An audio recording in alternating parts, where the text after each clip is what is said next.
Okay,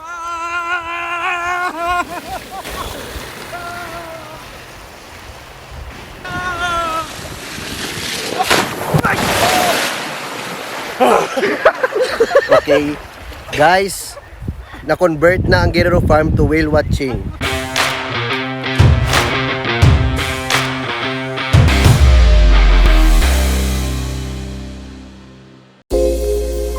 Permi ko gakabatian ang Guerrero Farm and Nature Park sa mga kilala ko, pero wala pa ko nakakanto dito.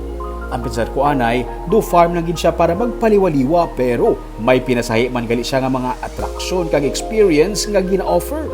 Subong aga, opinyo ko, experience ta mga nagkalain-lain nga mga kalingawan sa Guerrero Farm sa Barangay Kabatangan sa Talisay City.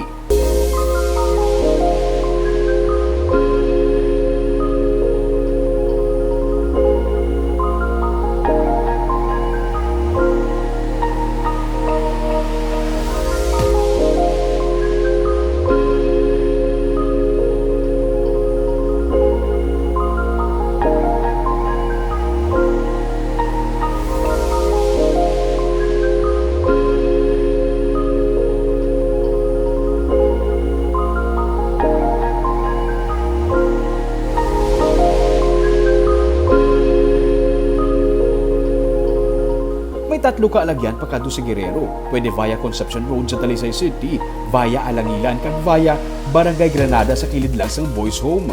Sa alagyan pa lang, abot mo na nga nature trip ang lakat. Ang entrance fee, 100 pesos kag 80 pesos sa kabataan kag senior citizens.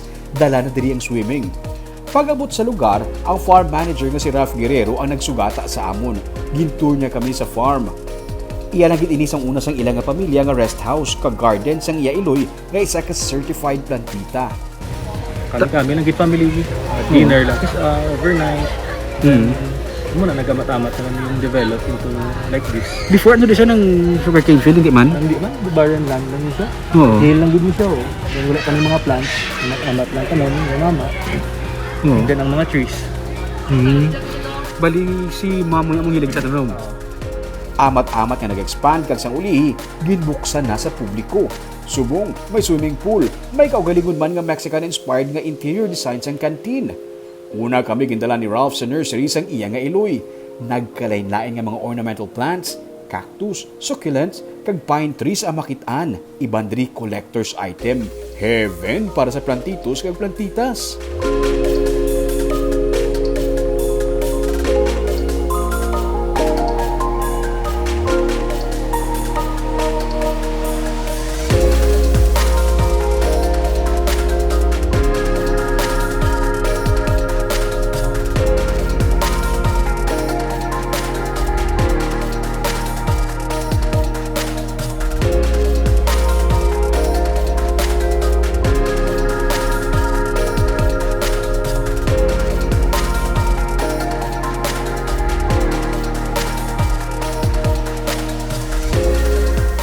Sa likod, mayara sila sa orchard kag mountain view. Sa orchard, kung harvest season, may eat all you can sa mga prutas.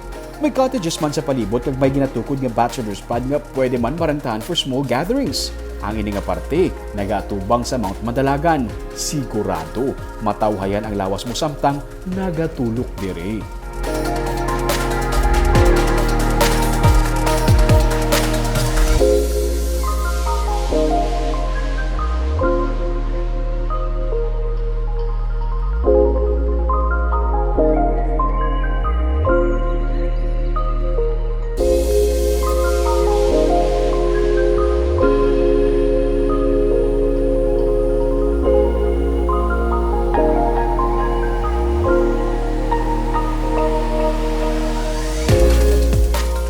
May camping ground man sila kag sa tunga may mini chapel. Kung desidido ka na, pwede ka di makapakasal. Sa kilid, may swimming pool kag ang tubig spring water amkon nga tuman katugnaw. May barbecue man nga ginabaligya kung wala ka sang balon. Ang manami diri kay pwede ka makadala outside food nga wala sang corkage fee. Okay. For example, ako hindi pwede ko kadala outside food. Pwede. Pwede na yan, pwede na. Wala na kami ga-charge sa mga parking. Okay. Pero kung wala mo kapasugba food, pwede na ka mo masugba. Okay. Pero kung wala ko dala, may baklan pa may canteen man ta. May food man ta. May restaurant dito sa sulod. May barbecue mo gani? Yung barbecue man. Pwede Weekends mo- lang galing. Weekends lang siya. Pero kung gusto mo ang hassle kag worry-free nga outing, may ginaserve na mga pagkaon sa ilang canteen. Native chicken ang ilang specialty. Pwede tinola, pwede man adobo. Siyempre, hindi madula ang sinugba nga baboy kag isda. May cottages for the day. May pang overnight man, overlooking pa sa pool kag kabukiran. Pero ang isa sa mga ginabalik-balikan sa mga bata o kung tigulang ang ilang slip and slide. Kami sa mga siblings ko, isa ga istoryanay kami, do wala lang nag-abak na sa idea nga ma-put up sa kamuna. So, okay man nga, good idea. So, testingan namon. Nag-click man siya. Dugay na siya. I think 2016, like 5 years ago. 5 years ago. Oh. Pero patok siya sa kids ka dyan, no? Enjoy. Oo. At hindi lang kids, I think. Yeah. Adults ara man. Gusto man mag-try yung iba. So usually kids eh. Mga energetic, kidya ba lang ang mga kabataan no? Oo.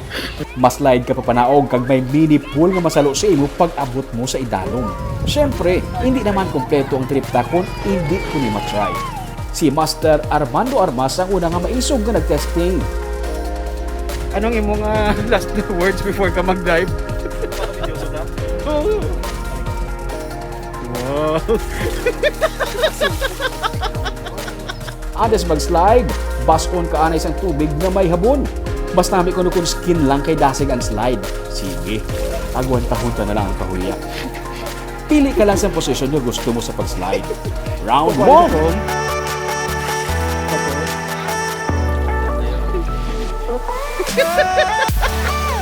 Oops, daw gabalang-balang si Master. Daw harap sa Takeshi's Castle now.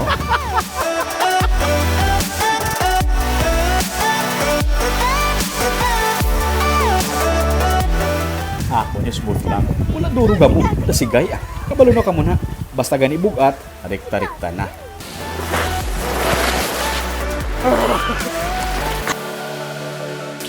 Round 2. Anong imong plano sa round 2? Anong mga posisyon? Guys, try gid nami gid gali. Ano nga- Hindi lang pang tigulang. Ano yung mga first position sa second round? Superman. Apa naman. Okay, go. Daw bitin how? Round 2 pa gida.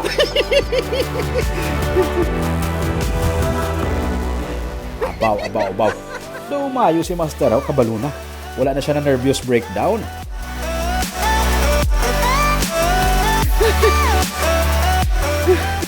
Last ko na niya kay daw nagahalyat na gid ang atay ko.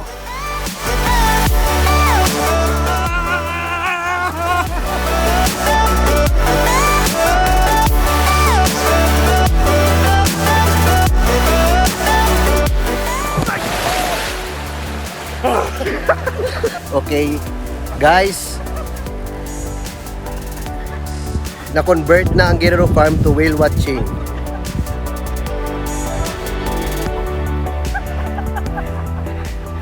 Si Busrat nalabuot pa sa wave. Guys, may new attraction sa Guerrero Farm. May whale watching na di whale watching.